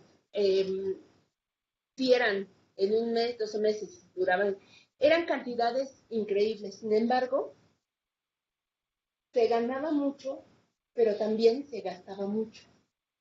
Yo no le he logrado encontrar, pues, solamente el caso del teatro principal, donde sí, pues bueno, 30,000 pesos tuvieron que salir de gastos secretos. Pero de todas estas compañías, todas terminaban en quiebra. Y algunas veces las rescataba el gobierno. Pero, y seguían. Y entonces los mensajes en la ópera decían, en el periódico decían, gracias a los favores de ciertas personas, hemos seguido nuestros abonos, no sé qué. Yo digo, ¿y a qué se referirán? Pues a esto, ¿no? El gobierno salía de gastos secretos, no lo puedo comprobar. Los Pero mecenas eran sí, era el gobierno. el verdadero mecenas Era el gobierno, sí, era el gobierno. Lo, sí, claro, o sea, imagínense el escándalo que hubiera sido que de gastos secretos salieran 30,000 pesos. Que había hambre, si luego a los soldados no les pagaban sus sueldos, y a las viudas sí, ¿no? O sea, sí, la cosa, digo, pues hoy si supiéramos, hoy sigue habiendo partidas secretas, ¿eh? Si supiéramos que van a Bellas Artes, seríamos felices. ¡Ay! Un anuncio del Monitor Republicano dice, función extraordinaria para la noche del martes 4 de agosto, siendo honrada con la asistencia del excelentísimo señor presidente sustituto de la República, don Ignacio Comonfort, por habérsele dedicado un justo y debido obsequio por su elección para presidente constitucional de la República Mexicana. Fíjense, encontramos muchas veces desde Manuel García hasta Porfirio Díaz que hay una elección, todo eso, y cómo termina el día de la elección, o el cumpleaños, o no sé qué, yendo a la ópera, ¿no? En funciones extraordinarias. En cuanto a la composición de óperas por mexicanos, tenemos dos antecedentes. Uno, Manuel Covarrubias, que se decía él mismo aficionado, que va a componer una ópera que se llama Reinaldo y Elina, 1838, solo en su versión para canto y piano, y se dice que Eduardo Gavira la va a instrumentar, a orquestar, a poner con diferentes instrumentos. Nunca se va a representar, se va a tocar en algunas tertulias, pero en el teatro no se va a representar. El otro compositor que es antecedente de esa escuela es Luis Vaca. Luis Vaca va a vivir en Durango y de una familia distinguida y lo van a mandar a estudiar medicina a París. Y en París, a la mitad de la carrera, dice, no, es que yo lo que quiero ser es compositor. Y deja la escuela de medicina y estudia en el Conservatorio de París. Va a regresar a México en 1852 y en 55 se muere. Y entonces va a componer Leonora y Giovanna de Castilla. Nunca se representaron, solamente se conserva de Leonora un acto de su ópera. Y es todo hace indicar que es el mismo libreto que utilizó Beethoven, ¿no? Para la ópera Leonora. Todo hace indicar, ¿no? Habría que estudiar un poco más. Y entonces, ¿qué sucede? Los mexicanos que quedan son Zenobio Paniagua y Melesio Morales. Zenobio Paniagua va a comenzar a componer una ópera de nombre Catalina de Guisa y en 1845, fíjense, 1845 tenemos noticias en el periódico de que el maestro Zenobio Paniagua ha tocado algunos números en una tertulia de su ópera que está componiendo. No sé. ¿Hasta cuándo la llega a estrenar en el teatro? 1859, en plena guerra de reforma.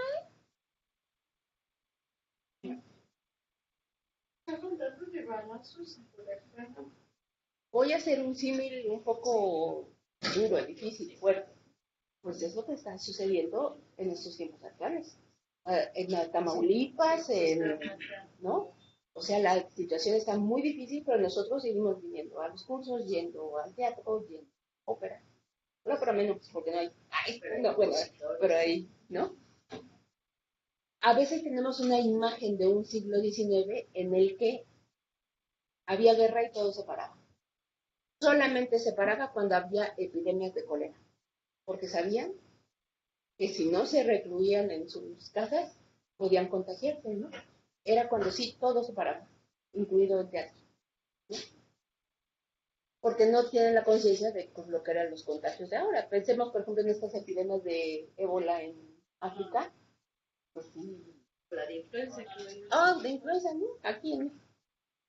Pues bueno, con motivo del cumpleaños de Miguel Miramón, es que se estrena Catalina de Guisa, ópera de Zenobio Paniagua, y vean nada más. Ahí el monitor, en el diario de avisos, va a decir, hay una patronatea ahí en octubre, cerca de las 9 de la noche, la música militar colocada en el vestíbulo anunció la llegada del excelentísimo señor presidente, que según el programa debía ser la señal de comenzar la representación. Y en consecuencia, el compositor fue al momento a ocupar su puesto. Fue al puesto de director de orquesta porque el compositor era el que dirigía las óperas en el caso de... También en Europa, También en Europa. Pero entonces aquí se nos vio, pues si era su ópera, pues él tenía que estar ahí al frente, ¿no? Lo cual, visto por el entusiasta público, rompiendo toda valla, dando rienda suelta a sus simpatías, se exhaló en aclamaciones y saludó con repetidos aplausos al ídolo de esa noche, el maestro Zenobio Paniagua. Imagínense lo que significó que un compositor mexicano compusiera una gran obra y estuviera ahí y dijera, ahí voy. A lo mejor no lo podemos imaginar, pero creó identidad este hecho. Durante mucho tiempo la ópera estuvo perdida. Vimos allá abajo, cuando fue la exposición de la doctora Laura, los libretos. El que subsiste aquí en la biblioteca del Instituto Mora, subsiste el libreto en español de Catalina de Guisa, en italiano y en español, ¿no? ¿Se acuerdan que los vimos? Este es un retrato no sabemos quién lo hizo, propiedad de la familia Ceballos Paniagua. Les tengo que comentar que durante mucho tiempo el nombre de Zenobio Paniagua fue solo un nombre. No teníamos ninguna obra, nada de Zenobio Paniagua. En 1996, hace ya algunos años, pues me dedico, junto con Eugenio Delgado Parra, a buscar pues la obra perdida de Zenobio Paniagua. Zenobio Paniagua, después de Catalina de Guisa, va a componer otra ópera. Hay un conflicto político y se va al exilio. Bueno, se supone que contrata, él forma una compañía de ópera, con sus hijos eran músicos, llega a Veracruz, se supone que lo contratan en La Habana, Cuba, y en el puerto le cancelan el contrato. Y entonces ya no regresa a la Ciudad de México, se establece en el puerto de Veracruz 2, 3 años, el clima no le sienta bien y entonces se va a Córdoba y ahí desarrolla toda su actividad, platicando con la familia Ceballos, que son los descendientes de Zenobia Paniagua, dice que era muy normal, que porque el clima del puerto, el calor, el golpe de calor, ahí está muy común el golpe de calor, el lugar menos caluroso, pero más cercano en el camino era Córdoba. Mucha gente importante del puerto vivía en Córdoba e iba y venía, ¿no? Para asuntos comerciales. Y entonces llegamos a Córdoba y buscamos a la familia, y buscamos a los descendientes de Zenobia Paniagua, y finalmente encontramos a su tataranieto, que es un abogado, hoy todavía vive, José Manuel Ceballos Paniagua, que es de una familia, la familia Ceballos, en el hotel, en la casa Ceballos, se van a firmar los tratados de Córdoba.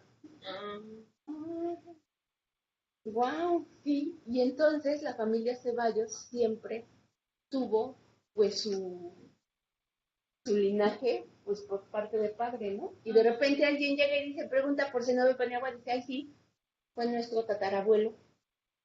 ¿Conserva algo? Pues sí, algo que conservamos. Y conservaban el archivo musical de Zenobia Paniagua. Y entonces, en un acto de generosidad infinita, creo yo, porque estos archivos son muy valiosos y las bibliotecas estadounidenses pagan mucho dinero por estos manuscritos musicales, lo donaron a mi centro de investigación donde trabajo, es en CENIDIM, ahí está, se ha microfilmado y se hizo el catálogo. Y hace año y medio comencé junto con Verónica Murúa, una soprano, profesora de la Facultad de Música, el rescate de Catalina de Guisa, la restitución de su obra, de los manuscritos.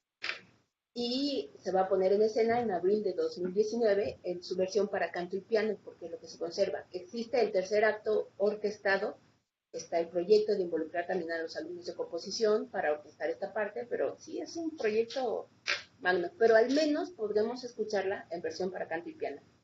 Les mandaré su invitación, pero les traje un adelanto. La primicia. Les cuento rápidamente la historia. Son solamente 4 personajes, ¿eh? O sea, Zenobia Paniagua, ¿cómo consiguió esta libreto? No lo sabemos. Hay una Catalina de Guisa de Carlo Coccia, un compositor italiano, que va a ser representado por la compañía del teatro principal, representan Clotilde, y es muy posible que alguien trajera el libreto, como se imprimía en Europa, pues del libreto de Catalina de Guisa, ¿no? Y a lo mejor pues, Zenobia Paniagua lo vio y dijo, ay, me gustó, voy a orquestar, ¿no? Voy a componer una obra sobre eso. Son 4 personajes. Enrique, duque de Guisa, está basado en una historia real. Es el jefe de la Liga Católica y es un bajo. Su esposa es Catalina de Guisa. Catalina tiene un primo que es su escudero, su protector, está enamorado de ella. Y el conde de San Megrino es el favorito del rey de Francia. ¿En qué momento se desarrolla la ópera? La acción se desarrolla en plena guerra con los hugonotes. Fíjense, nosotros estamos en guerra y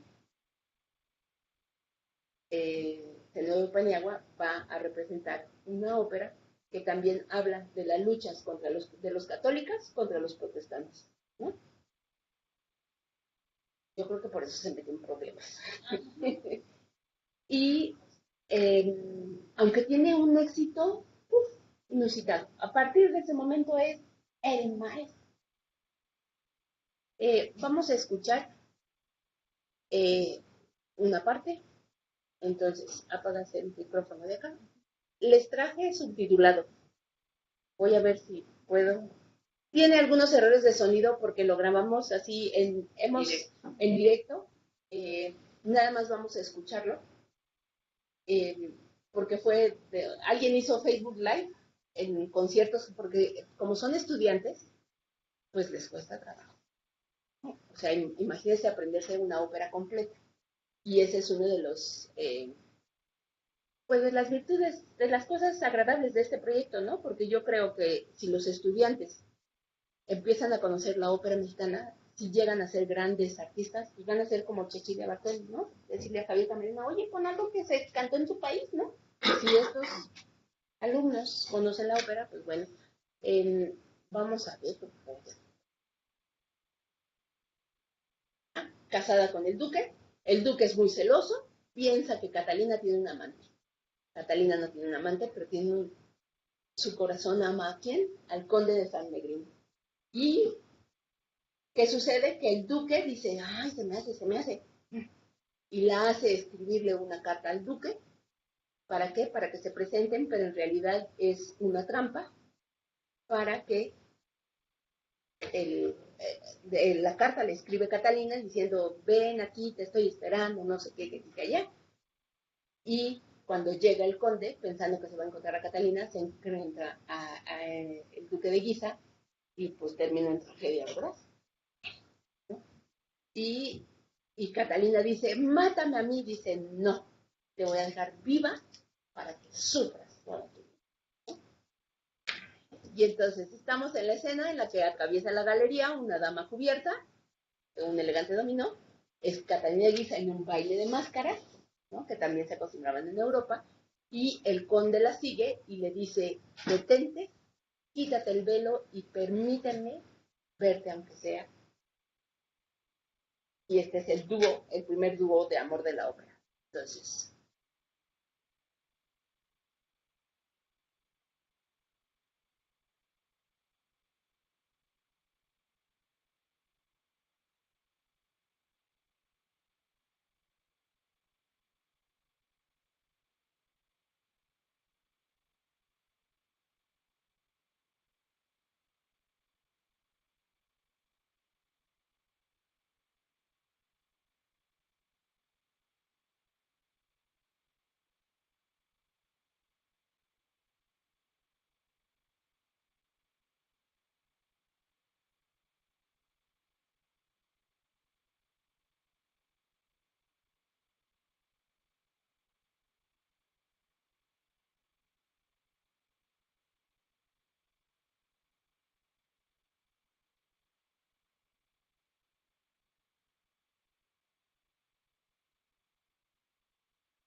Qué bonito dúo, ¿verdad?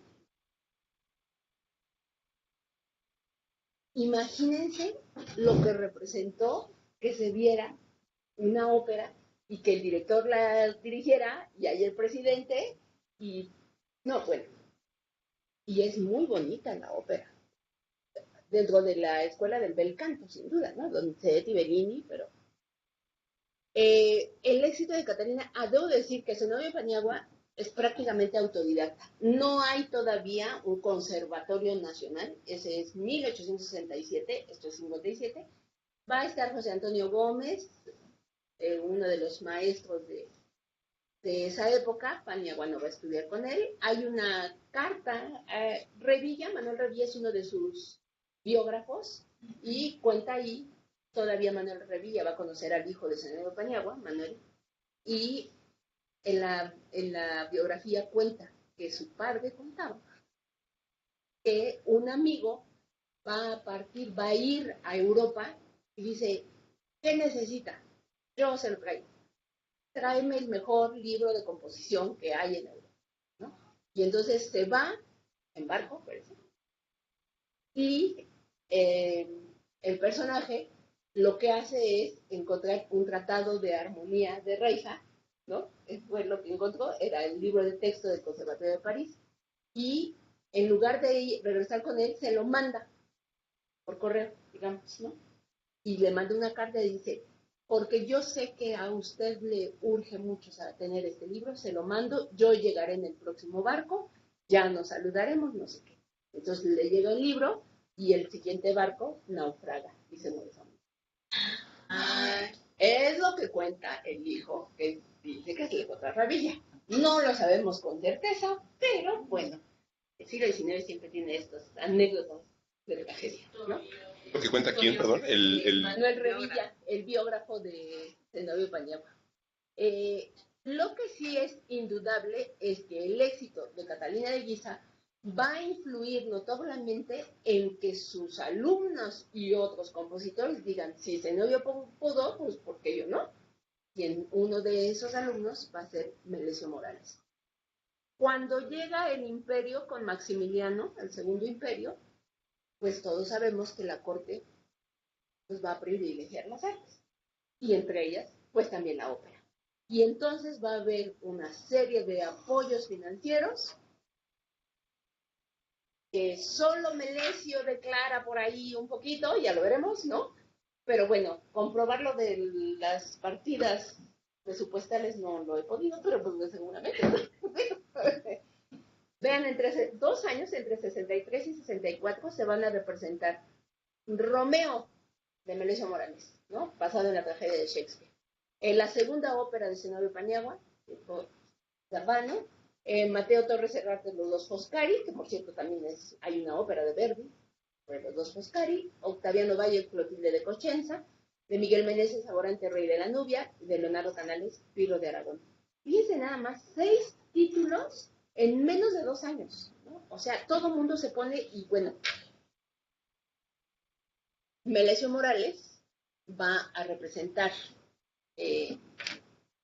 2 óperas. Primero Romeo, y en 66 Hildegonda. Hildegonda cuenta, Melesio Morales cuenta, va a tener su diario, se llama Mi Libro Verde de Apuntes e Impresiones, y ahí narra la historia desde que nació, no sé qué, y cuándo quise representar a Hildegonda, y que nadie me hacía caso porque los empresarios no querían poner una ópera de un mexicano, porque a lo mejor había pérdidas y no sé qué. Y entonces vean qué bonito. Bianchi era el empresario en ese momento. Díjome Bianchi que si le conseguían la subvención dada por el emperador Maximiliano, ¿cuál subvención? O sea, ¿se fijan cómo ahora leemos los gastos secretos, todo eso? No, pues bueno, la cosa circulaba muy fuerte, ¿eh? Si me conseguía la subvención dada por el emperador, vería yo mi Hildegonda en escena. Vi al emperador, este hombre a quien no podía menos que amársele desde la primera entrevista. Me ofreció muchas cosas, de las que obtuve la cuarta parte, pues a pesar de sus buenas intenciones y exigentes órdenes, no era obedecido. Melesio Morales siempre se dijo republicano, siempre. Incluso su primera obra dice, un vals que compuse a los 12 años se llama el Vals del Republicano. Pero dijo, creo no ofender a mi patria por sentarme en la mesa del emperador en pos de la gloria artística de México. ¿Qué sucede? Bueno, se estrena Hildegonda en 1866 en el Teatro Nacional. Pues no quiere, el emperador no quiere, pero resulta que en el Teatro Nacional, imagínense, no le puedo regresar porque sería muy lacoso. Imagínense, en el Teatro Nacional están representando baile de máscaras, no recuerdo el título que estaban representando, y como no quiso Biaki representar Hildegonda, llevan una manta y la despliegan al más puro estilo del siglo XX, ¿no? Pues sí, ¿no? Y la despliegan y queremos Hildegonda y toda la gente, Hildegonda. No dejan continuar la ópera. Y entonces tiene que salir el director de escena a decir, calma, vamos a representar la ópera. Para eso llega un grupo que hacían sus tertulias musicales, entre ellos Tomás León y Aniceto Ortega, junto con otros dos personajes de la élite, y se apersonan con el director Biaki y le dicen, pues queremos que represente la ópera. Y entonces ellos se miran entre ellos, es lo que cuentan todos y las narraciones, y dicen, ¿y qué? ¿Vamos a venir así a título personal? ¿O cómo nos decimos? Pues diles que somos miembros del Club Filarmónico. Y bueno, y se presentan con ese nombre, el Club Filarmónico. Yo siempre me pregunté, decía, ¿y así ya llegaron y toqué y somos los miembros del Club Filarmónico y ya llegué? Pues resulta que hay una tesis de la maestría en musicología en la Universidad de Veracruzana, de Berenice Ramírez Lago, que es nuestra compañera de seminario, que la acabo de leer, y Aniceto Ortega era miembro de una de las familias acaudaladas de este país, junto con Tomás León. Aniceto Ortega hasta tenía título nobiliario. Y entonces, claro, pues si llega el señor Slim y el otro a tocarle al empresario y dice, pues claro que sí, pase usted, ¿no? Y el Club Filarmónico se va a convertir en la Sociedad Filarmónica Mexicana y son los que van a fundar el conservatorio. Todo a partir de Hildegonda. ¿Qué gana Melesio Morales? Gana que Antonio Escandón, uno de los empresarios ferrocarrileros más ricos en ese momento, le pague una beca, la estancia durante 3 años en Florencia, en Europa. ¿Para qué? Para que vaya a perfeccionar sus estudios. Y se va Melesio. Melesio ya está casado, tiene un hijo, tiene 2 hijos, Julio y Enriqueta, todavía vive su padre. Melesio no va a ser miembro de la élite, va a ser de la clase, podemos decir clase media en esta época, sería, ¿no, verdad? No, sí. Sí, podemos decir. Utiliza Otero. Eran comerciantes. Melesio Morales era una familia de comerciantes y pues bueno, el negocio les iba bien y pues el hijo pudo dedicarse a la música y luego le cae muy bien a Escandón y entonces deja aquí a su esposa, a su hijo pequeño Julio, la niña Enriqueta muy pequeña y deja a su padre. Llega a París, que dijimos que París era donde Rossini representaba sus óperas. No sabemos bien qué sucede, que no se queda en París, se va a Florencia. En Florencia va a estudiar con Teodoro Mabellini, un compositor de prestigio en ese momento. Y yo creo que lo describe en su diario, dice que Mabellini va a ser muy amable al grado que le va a dar puertas abiertas a su biblioteca. Y Melesio va a poder agarrar todos los libros de Mabellini e incluso le va a dar clases de piano a la hija de Mabellini. Va a estar allá 2 años, 10 meses, por ahí, ¿no? ¿Y qué creen que va a hacer? Va a representar en un teatro en Florencia, el Teatro Paliano, su ópera Hildegonda. Una segunda versión orquestada y revisada por Mabellini.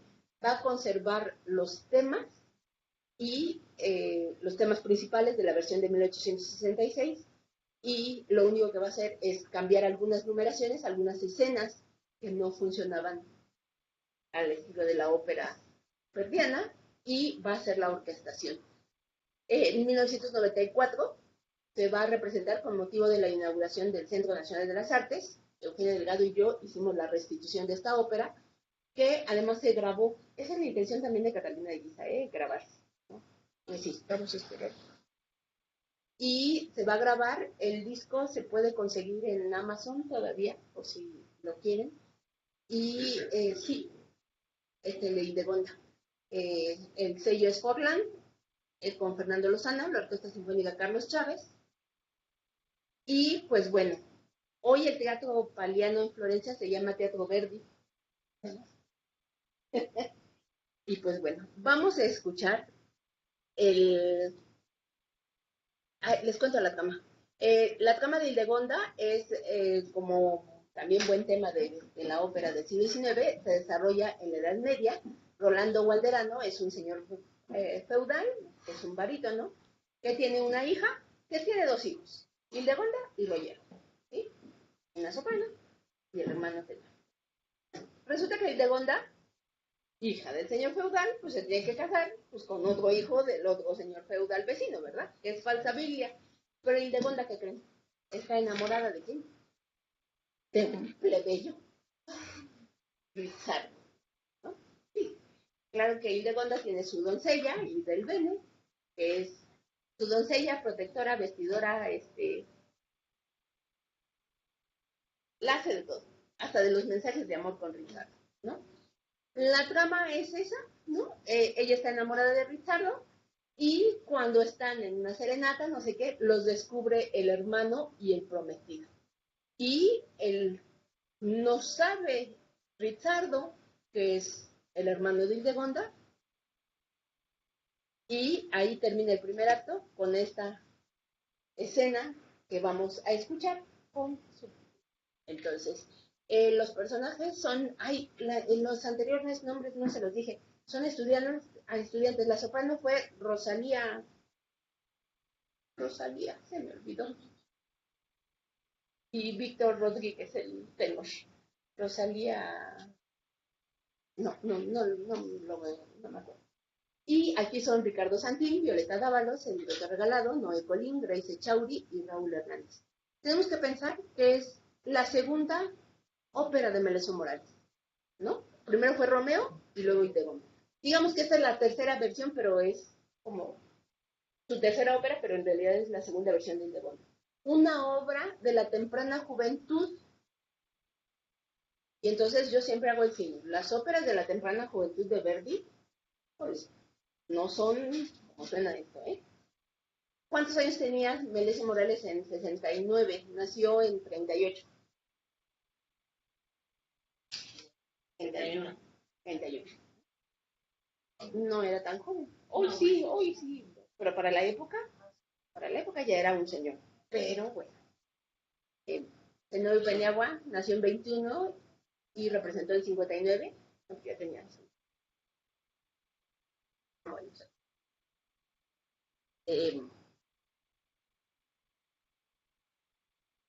entonces, les pongo, y es el último, la escena final del primer acto, en donde el plebeyo es descubierto con Hildegonda, es descubierto por el hermano Hildegonda, el plebeyo. Vamos a ver, pues, no se los cuento, ahorita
termina ese nombre.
Nuestras dos primeras óperas Primeras óperas nacionales. representadas de compositor mexicano en el teatro. Antes estuvo las de Luis Vaca y las de Covarrubias, pero las representadas, bueno, La primera que se presentó en Europa. la primera del mexicano que se presentó en Europa. Sí, tienen el privilegio muy pocos.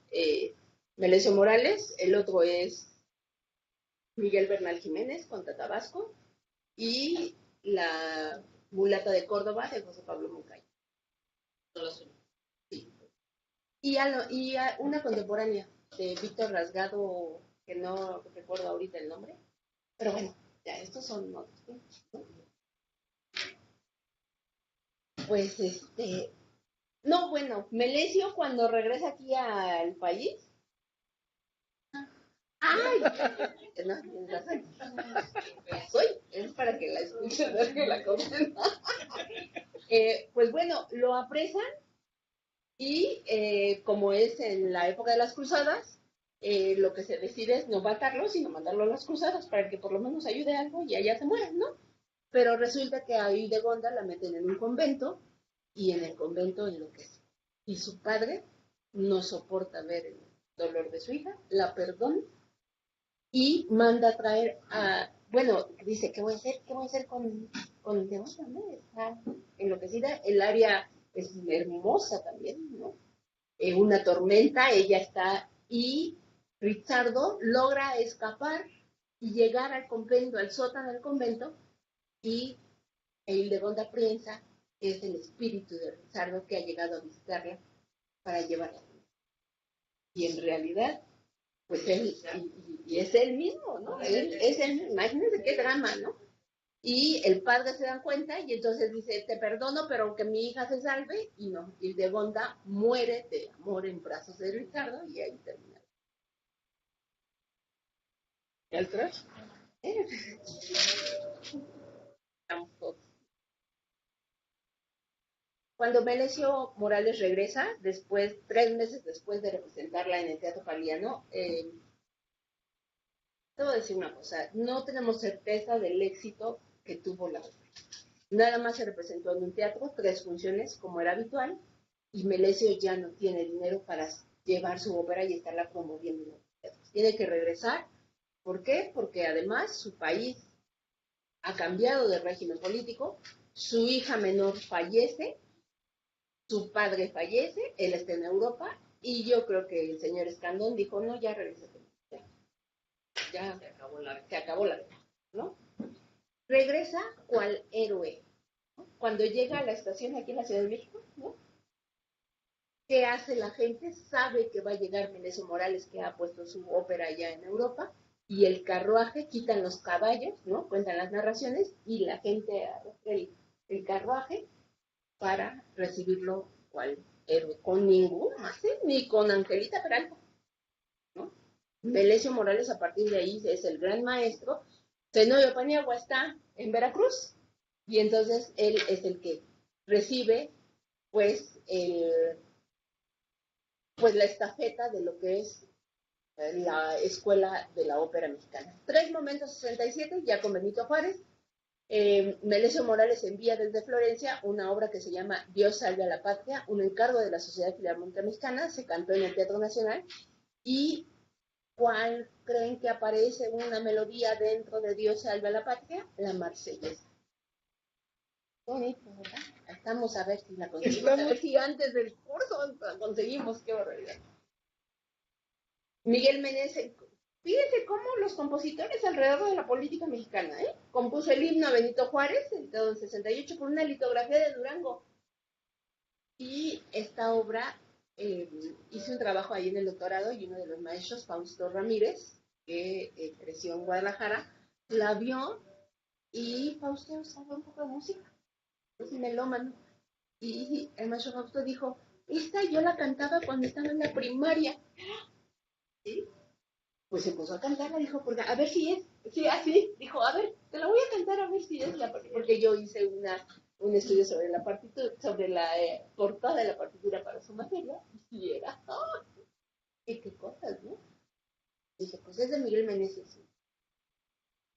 Y Zenobio Paniagua, pues se queda en Veracruz, desarrolla una intensa actividad musical, ahí en el mismo Córdoba hay un teatro, en Orizaba también, fue una escuela, pues va a nutrir la vida. Dice Manuel Gutiérrez Nájera, cuando fallece Zenobio Paniagua, que